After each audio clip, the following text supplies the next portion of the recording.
Hello, hello. Welcome to Fempreneur True Confessions podcast.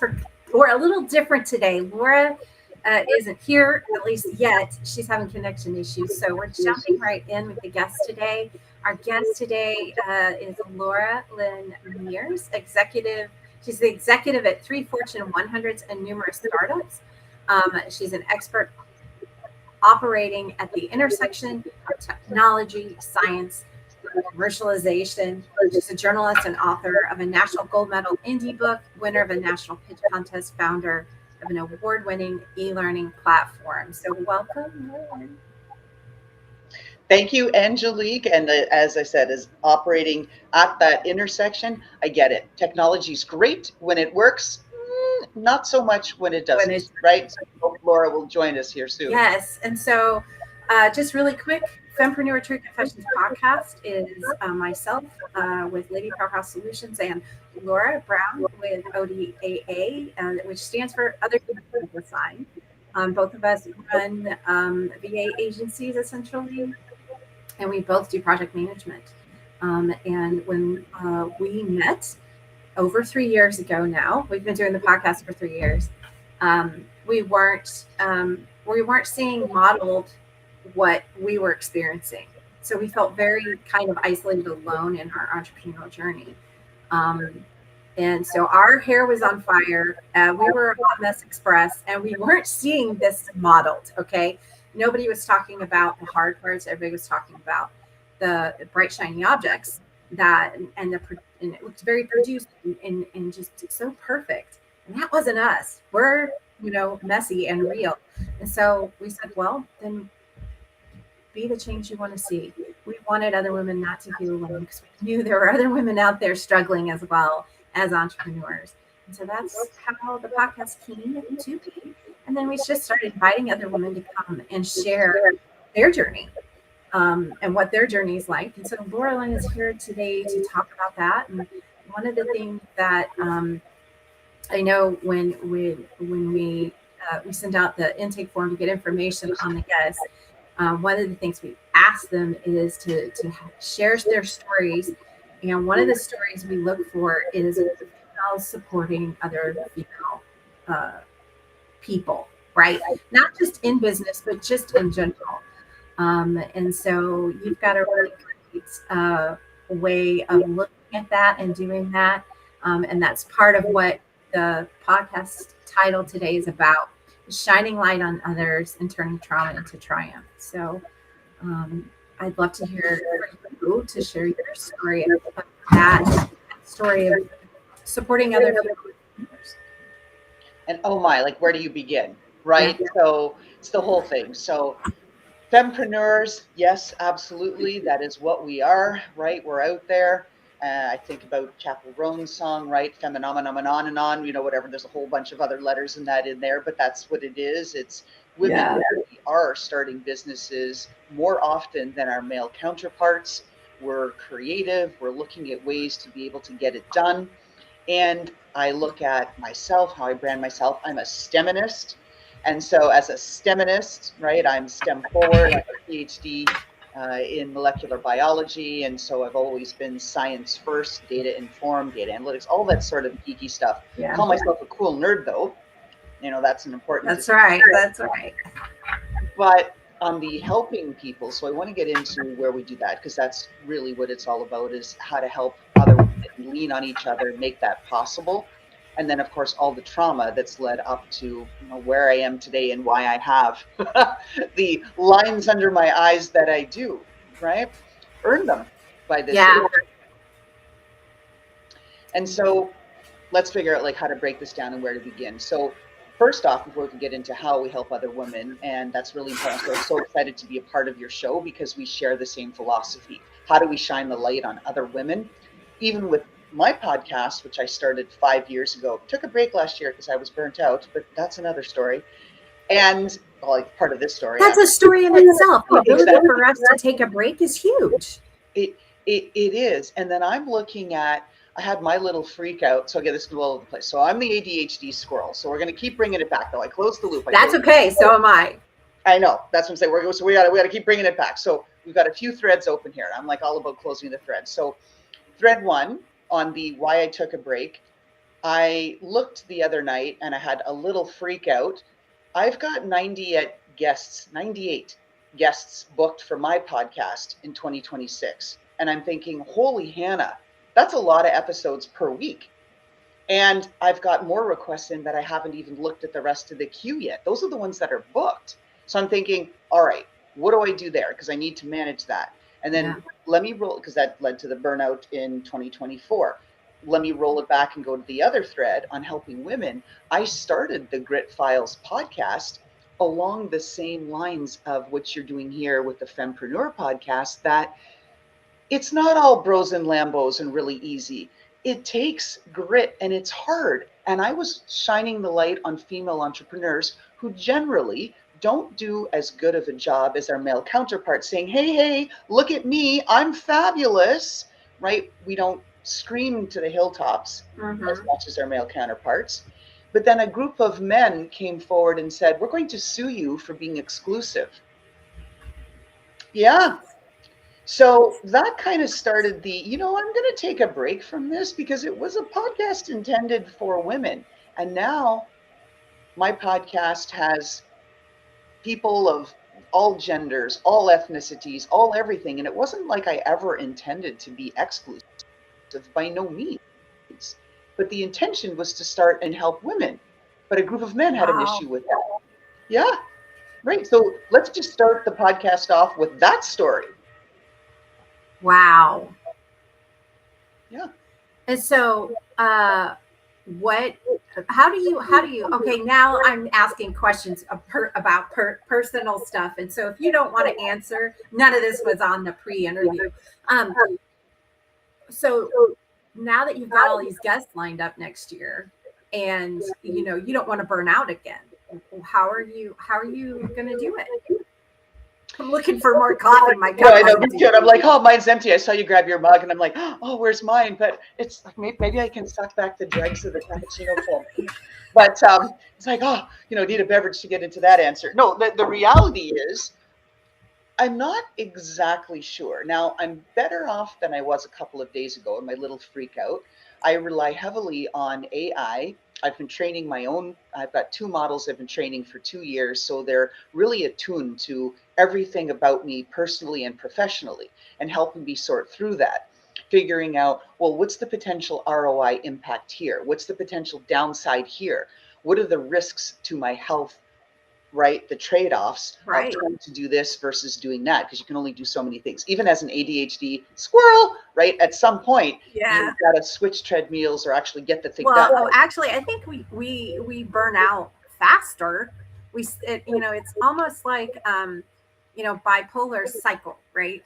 The euphoria versus the depression.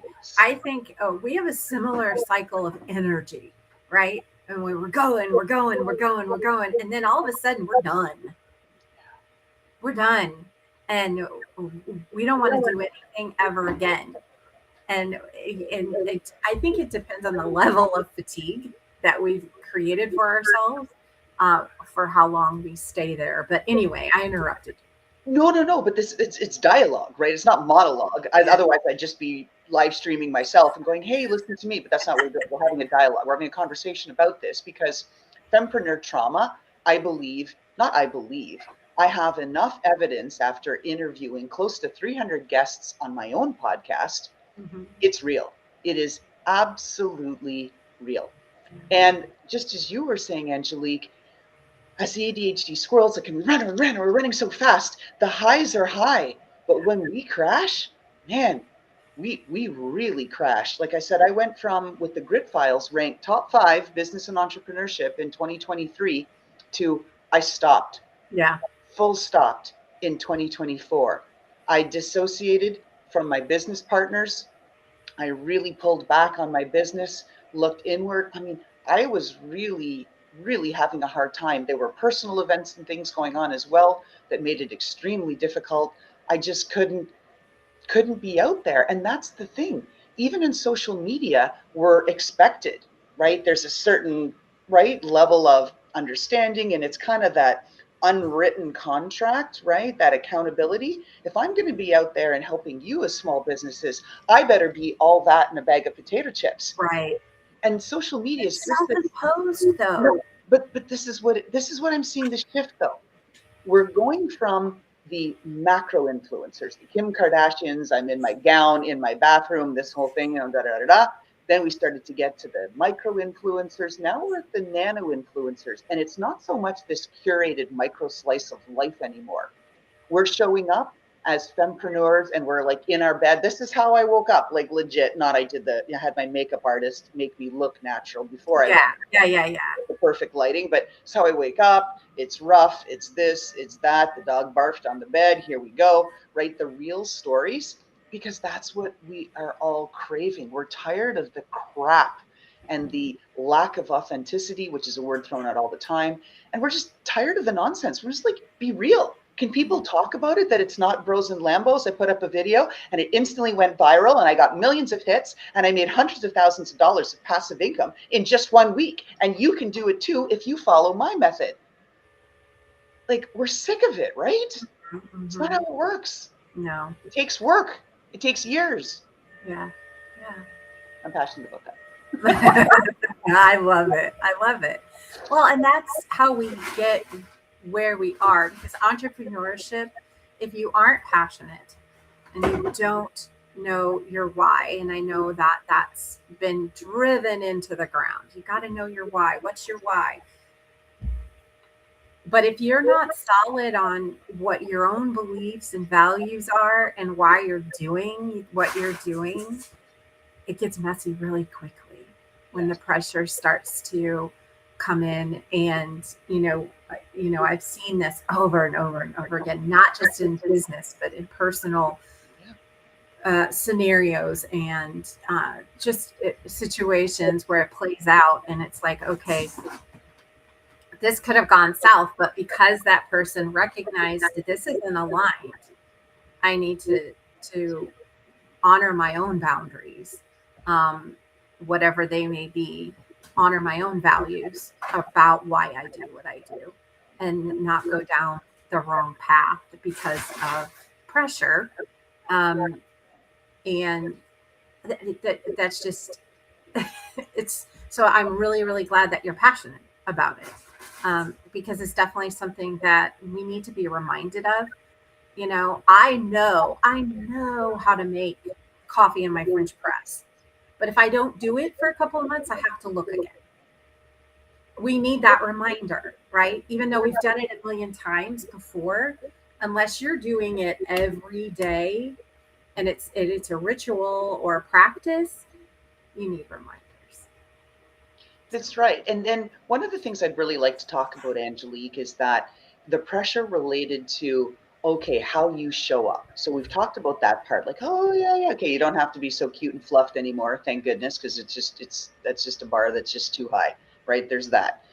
But also on the how you show up, and they say, oh, you've got to be aligned, pardon me, with your why and where you start. I've shifted and I've had criticism. Oh, you've pivoted your business. You were a this. You started off to help youth and underserved youth at that. Upskill in soft skills, durable skills. Now they call it. It's been so long since where I started on that, right? Fine. Well, they're not soft. They're durable. They're needed. When then everybody went to TikTok instead of my e-learning platform, which I spent a fortune developing, that I'm shuttering now. So there's some loss there because that's huge financial loss that'll never recover. Hundreds of thousands of dollars, mortgaged my house, did all the things you're not supposed to, hit the 401k, all that stuff, right? And now Yeah. I'm shuttering it. So that's painful. But the backlash that I received, that was shocking. And it was from not only the people that were peripheral and watching the journey or offered grants or did this because they had an investment and they were looking to see it move forward, but my inner circle, friends and family who were like, I thought that's what you started to do. It's like, well, I shifted that into a nonprofit effort because it seemed better suited there to go and support underserved at-risk youth. And then I pivoted my business to helping people who were stuck, right? Those people in the middle, those middle managers who are really stuck with how to move forward because they just lack the skills. They didn't have executive presence. They didn't have the voice of leadership, how to communicate, how to influence. They were stuck. And then I was looking at small businesses who were stuck and they couldn't get seen. And if they don't get seen, right, they don't make money because invisible brands don't make money. And people attacked and said, oh, you're so inconsistent. You just keep pivoting. Like, no, no, no, no. The common thread is that I've always wanted to help people in need. Even in my PhD research, I had grants from the Bill and Melinda Gates Foundation to help identify ways to stop malaria because so many children were getting malaria. So I've always been a social entrepreneur. I just didn't know the label. Right. Well, that label is new. Yes. But that's what it is. That's the common thread. I want to help people who are stuck and spinning. It's the same thing when I have interns, people on my team. I always say, don't spin. Here's what I want you to do. I want you to try to solve the problem. I want you to make an effort, team up with somebody on the team or some other expert, try to figure it out. And then if you're still stuck, then come to me and we'll work as a group to solve it. But don't spin. Don't spend days spinning. That's frustrating. That's anything. And that's why I'm really, I think, more aligned than ever on helping the small businesses because I get so many of these gals, especially these fempreneurs in the pre-podcast, right? Where we have those little conversations. And they're like, Loralyn, like, I am having a really freaking hard time. I can't even figure out how to turn on this damn software, this, that. I've bought so much. I'm maxed out. I don't know what to do, but obviously I can't come on your podcast and talk about everything as a disaster because I'm trying to sell services. I said, well, that's okay. We can talk about the reality of it, but we don't have to go into the details beyond what you're comfortable sharing. Like, we actually had a guest that booked, and I had been her and I had just been chatting with each other. Somebody had referred her to me for services, but it wasn't a good fit, and then the timing wasn't right. But I love her to death, and we really hit it off. And I totally loved what she wanted to do, and she booked it on the podcast right around the time she wanted to launch her brand. And then she emailed me and said, I'm not sure I can do the podcast. And I said, hey, get on a call with me. Let's talk. And she was facing a very similar situation. She did come on the podcast. I said, this is exactly what we need to be talking about as female entrepreneurs, is why we feel this pressure to not be able to change our mind. And if we do, then we're wishy-washy. We're all over the place. But if a man does it, it's strategic. That's right.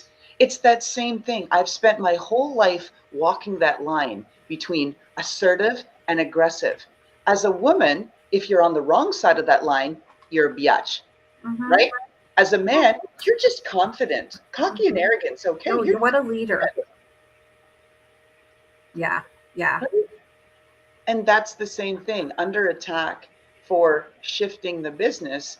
And people don't give you the space to talk about, wait a minute, I invested my mortgage, my 401k, I get to decide what I need to do to try to salvage some of what I've lost. Never mind lost opportunity and lost income and things like that by stepping out of corporate and going down this path. And people still challenge that and say, well, are you really making the right things? Maybe you're just wishy-washy. Maybe you should just give up and go back to corporate. And I challenge that and say, I never really fit in corporate. I did well in corporations where they had these intrapreneurial efforts, where you're backed by the big logo and the big dollars, and you're doing these skunk works and these innovative things, because that's how my brain. And you have autonomy. Bingo. Right? And so that always worked. And then I think, no, this is the path.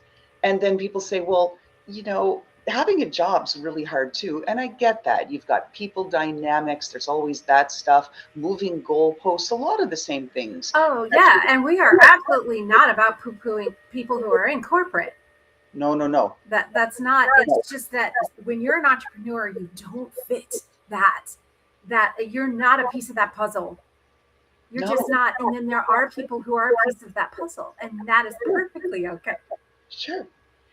And each path, right, be it the corporate path or the entrepreneurial path, has its ups and downs. And again, it's based on your personality mix and how you show up, which one is going to feel more challenging. And it's going to feel challenging in different ways. Because the entrepreneurial path, it's tough because you're hustling on both ends. You got to hustle, hustle, hustle. Oh, I got to find the customer. And then you've got to deliver on what the customer wants. And while you're busy delivering on what the customer wants, you're not hustling to find new customers. And then, oh, by the way, once you finally get the, yeah, we've checked the box, please invoice us, Loralyn, we're ready, it's finally done. You're like, oh, thank goodness. And then the invoices go out, and now you're hustling. Can you pay me? Can you pay me? Why are you ghosting me? Why are you ghosting me? And then again, you're not hustling on the front end. And then when you finally get paid, you go back to hustling here, but then you have to park trying to hustle after the back end to get the money because it's lost money, and you're going to have to write it off as bad debt. And it's this cycle. In corporate, it's a job. You show up and you get your paycheck no matter what. That's the big difference. Yeah. Well, especially for the majority of women entrepreneurs are solopreneurs.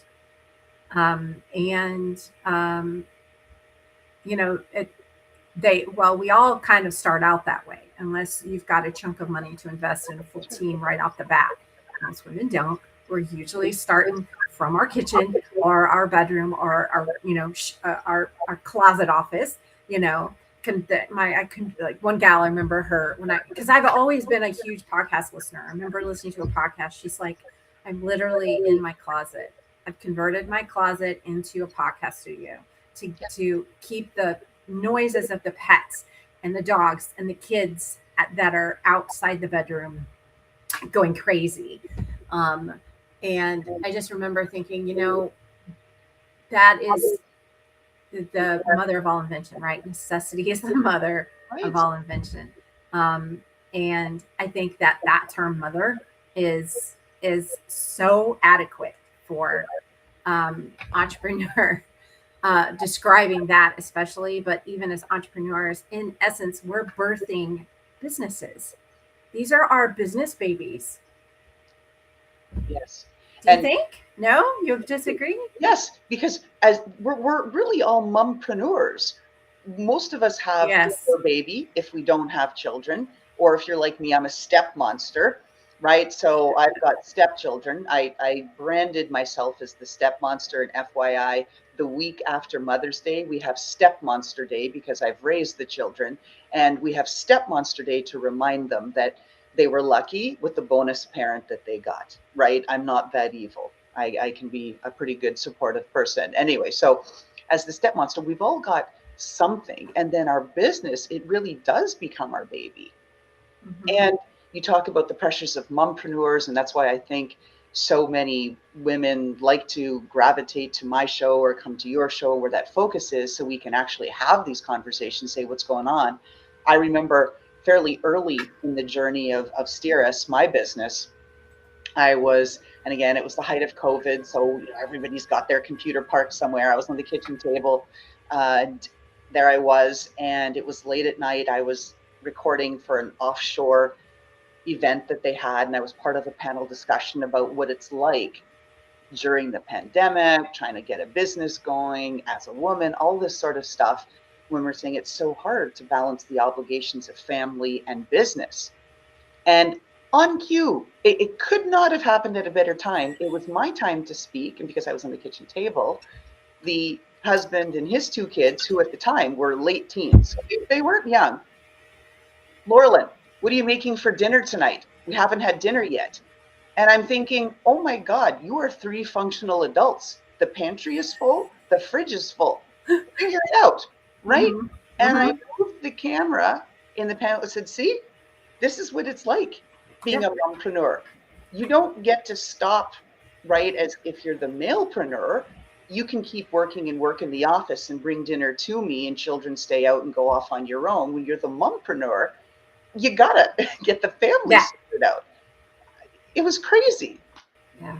Perfect example, right? Yeah. So, one part of what we do here is let other female entrepreneurs know you're not alone, and by sharing our own personal stories. The other side is sharing what we've learned from those struggles, right? So you, part of what you did was you turned that trauma into triumph, that entrepreneurial trauma, past, personal trauma, all of that, you've been able to turn it into triumph. And so inquiring minds want to know, how did you do that? I've looked back at that and a couple of things. So to share with the audience. So I was a victim of domestic violence. And at the time I was going through that with my first husband, restraining orders served, neck on my throat, knife point, gun, pushed off a ladder, all these sorts of things, which are public record. Very, very difficult. And at that time, just to make it even extra, I was diagnosed with breast cancer. Oh my And this God. was mid 30s, which was relatively early to be Yeah. diagnosed with breast cancer. And then, if that wasn't enough, 2 years later, hip issues. My then husband left me running. We were running together. I collapsed, ripped my labral cartilage in my hip, kind of left me there, like, I'll figure it out in the middle of the forest. Found out my ovaries were a little funky, right? Which is what often happens. Breast cancer can lead, usually there's a coincidence with ovarian cancer. And so we dealt with all that mess while going through the divorce, while going through the restraining orders, while being exited from our house and having it sealed because there was a hearing pending around all of the stuff that was going on. And that's a lot, right? On an average day to try to Yeah. deal with. Yeah. But I have very, very high resilience. And I say my superpower is snow globing. I try to park all that emotional craziness into the snow globe. And every once in a while, the snow globe gets shaken and everything's all agitated, and I'm all agitated, and all of the rest of that. But I visualize in my snow globe that every time those people and the emotional havoc that they're raking on me is in there, and every time that's agitated and spun up, a little bit of the liquid comes out. That's that life force that sustains them to keep agitating me. And eventually, there's so little liquid left in there that there's really not a lot of room for all the little snowflakes to keep being agitated. And I visualize that. And I see the snow globes on the shelf of all the people who hurt me and who harmed me. And over time, they have a reduced ability to be able to shake and stir things up and stir me up. And that's how I see it. And the other thing I did is I ghost wrote a book about my experiences, and I went into shelters helping women and other victims of domestic violence, particularly their daughters, figure out that this is not okay. Yeah. And you are not alone, and there are people here to help you. And I did that, right? Make your mess your message. And it made me stronger. Very good. And as far as the entrepreneurial trauma, talk about that and how you turned that around into triumph as well. Because that's a big thing, right? Yeah. So I'm saying, okay, I kind of dealt with some pretty tough stuff: financial ruin, cancer, domestic violence, a few of the little Hey, ones. let's go start our own business. Right? Yeah. And it's like, hey, why not? Right? If I can get through that, I can get through entrepreneurship, right? Right. The trauma that came with that, people who weren't honorable, who didn't do as they say they would do, people who nagged and cursed, and I don't mean just cursing and using words. I have used four-letter words on more than one occasion, so I'm not going to sit here and be hypocritical and pretend I don't. Right. I do. I'm just not going to use them on your show. But really, oh, we do that here. I know, but I'm trying to maintain. And the whole thing, what they were cursing was, you don't have any opportunity to be successful. I hope you fail.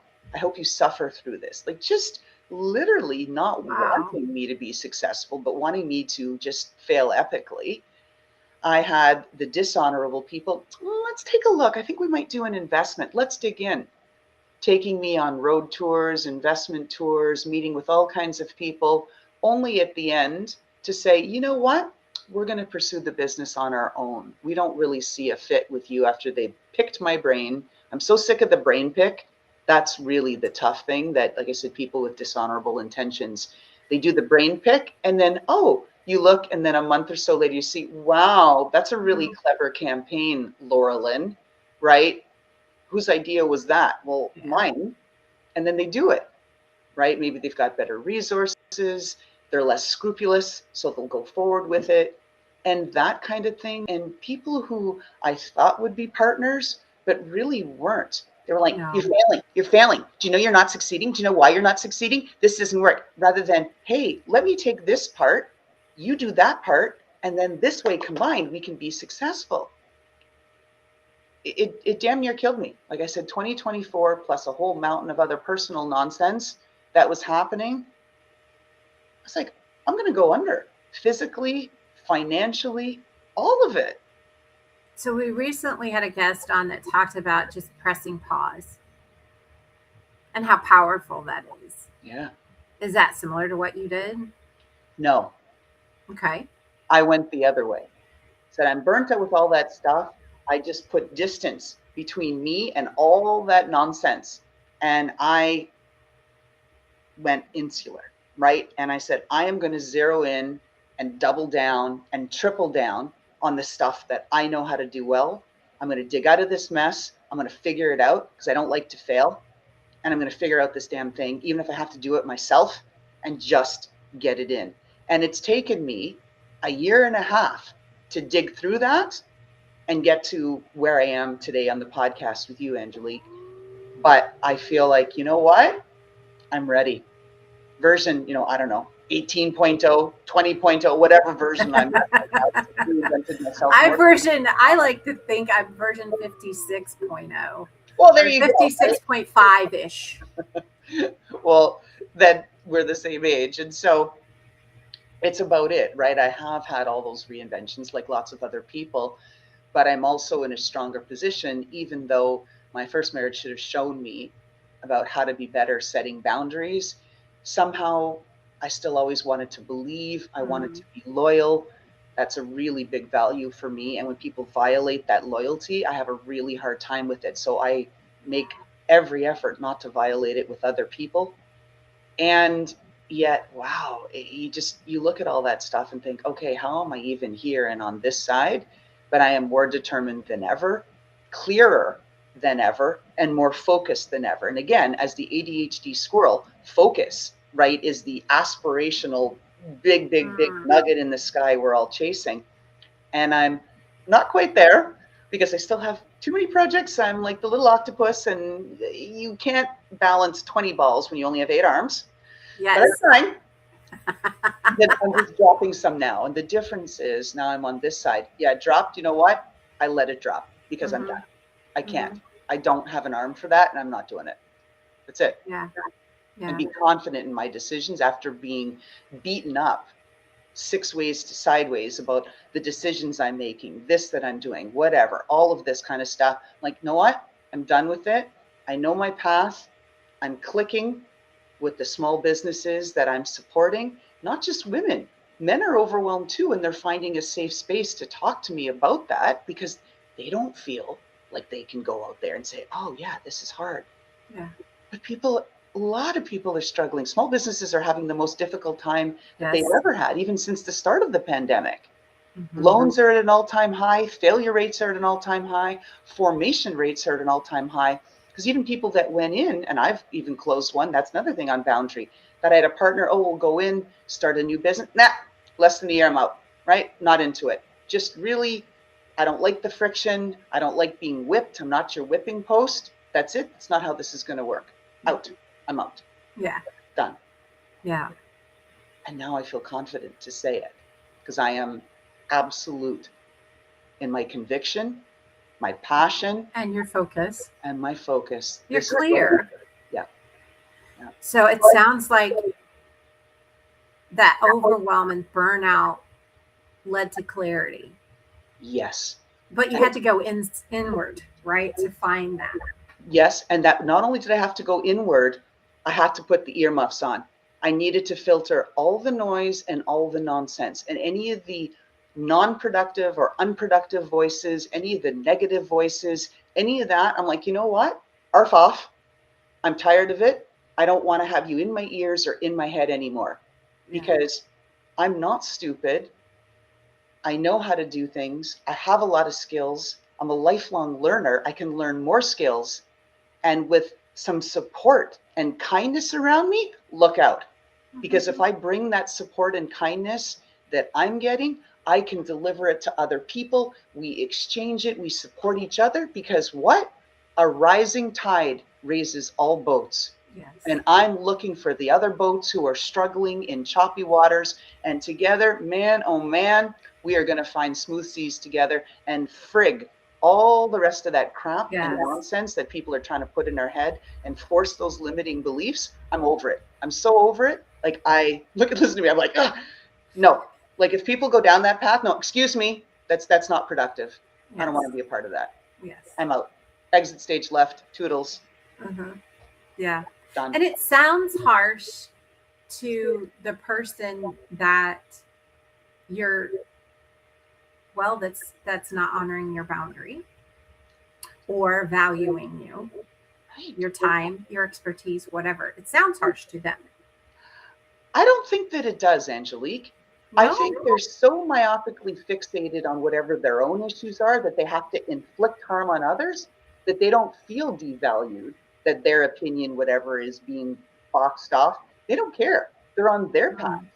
What they don't like is that they've lost control of the decision. When I'm exiting and I'm saying toodles, I've made the decision, and they don't like that. Yeah. That's what I think they get agitated about. Yeah. And I think that's true, especially in personal scenarios, especially. Yeah, for sure. I for sure saw that with my last ex-husband, last marriage. That was once I removed myself from the scenario, and basically went with no contact. Well, then he had no control. He had no power. Right. And I think that's one thing too, is when we don't often exercise the ability of that choice, that we actually do have the power. We do in so many situations. We are often made to feel powerless. We're surrendering our power to someone else. Yes. We're choosing to give them that power versus take it back, put it inward, and apply it. Yes. And that's what I did. Like, I am going to crack this damn nut if it's the last thing I freaking do. And how do I need to do it? I need to go down my lane and block out any negative forces who are trying to take me away from achieving happiness and success in life as I define it. If you're not there to be a part of that journey and raise me up and be part of it, where we can take turns raising each other up, because that's how it has to work. It can't be one-sided. That doesn't work either. Yeah. I don't want anything to do with you. I'm out. I love it. I love it. And that doesn't work for everyone. Everyone's different. I want to make that, that point as well. Like, the way I handled my trauma and the way you handled your trauma, it's individual. But that's when you can listen to other people's stories and you can take what resonates with you and leave the rest behind. And that's why we do this. It's so that women can hear the stories and understand you're not alone. And this is how your fellow fempreneur managed and not just survived, but thrived. And I think the message is, it's not about how we did it, because that is unique based on the circumstances, based on who we are, based on all of that. It's the fact that we did it. That's the part that people should take away and be inspired that it can be done. Yes. You can battle cancer, right? Financial complete ruin, abusive, like domestic violence situation. He even took my dog, right? All of that stuff. We definitely need to talk again, but we also have so much more that we could chat about on the podcast. We'd love to have you back. First and foremost, so thank you so much for being with us here today. And you have an offer. Now, we're recording shortly before Christmas. So what you're offering is the Holiday Sparkle Glow Up Your Instagram special. We'll drop all the links for that. But depending on when this goes live, the offer may change. But if you want to talk about the Holiday Sparkle. Absolutely. And so if anyone's listening to the show and just depending on the timing, and you DM us and say, hey, I still want that Holiday Sparkle. I was listening to you on the Fempreneur podcast with Angelique. Of course, I'm going to honor it, right? Awesome. That's how this works. And the Holiday Sparkle is we glow up, right? Your Instagram. We set you up with all new little menu covers. We set you up with a pretty grid, a DIY link so that you can keep going, a whole bunch of posts. We identify your 25 best prospects based on the area that you're in. We give you the DM scripts so that you can just post DIY, get out there, start moving them forward. And we give you a few reels and just make your Instagram glow up. It's really a little blueprint and a little kit more than a blueprint, so that you can take all the pieces that we have, the spreadsheets, the links, the designs, and then DIY and carry on from there. $99. I mean, you're not going to do better. No, I can't wait. Okay, so I can't wait to do it and see how it works and let other people see how it works. That's going to be a blast.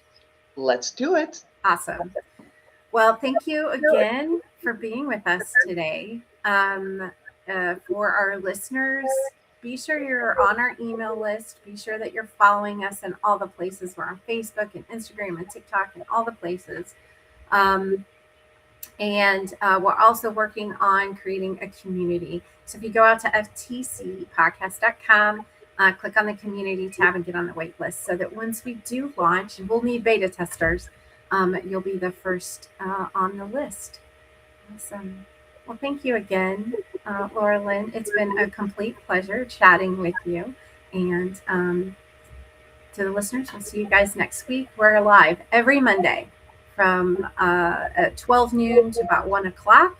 And we're live on YouTube, Facebook, and LinkedIn right now. We've been trying to get on TikTok for a while, but we'll see how that goes.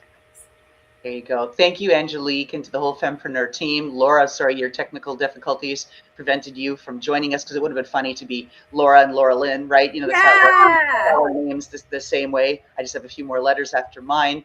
And just a message, not only of thanks, but to everybody else in the community. You can do hard things. You really can. And when you feel like you're struggling, reach out, because you never know. If you put that arm out there and say help, you'd be surprised. Well, you're going to be surprised by how few people reach out to accept it. And who does? Well, that's just it. But you will have someone take your hand. There is going to be someone. Absolutely. Thank you again, Loralyn. Bye, guys.